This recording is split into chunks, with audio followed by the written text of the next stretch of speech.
लटकवले बानी मुँह नइखी मुस्कात, काहे बैठल हनी धके माथा पर हाथ।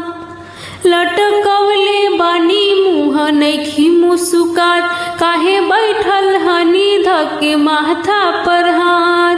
हरे मन लायक काम न करब दान, गम में डूबल बानी धोखा खाके। ऐसा क्या स्वामी, मुझे एक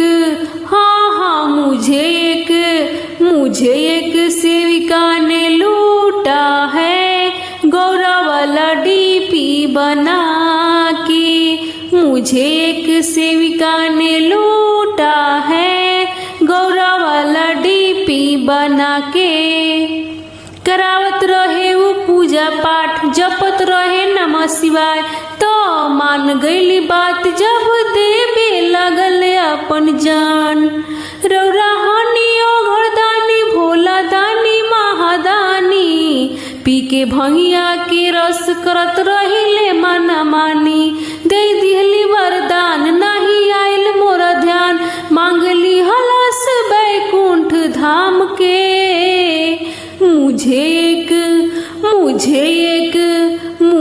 एक सेविका ने लूटा है, गौरा वाला भेष बना के।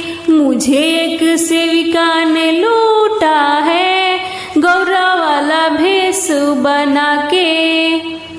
तपस्या कैलस मन लगाई, दिहलस दुनिया के भुलाई, तो भक्ति में लीन होके लिहलस दर्शन पाई। रौरा तहानी अंतर्यामी, सब गईली रउआ जानी, तब काहे इतना करी ले नौटंकी नादानी।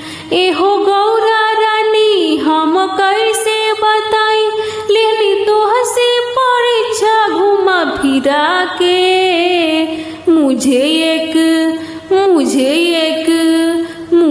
एक सेविका ने लूटा है, गौरा वाला भेष बना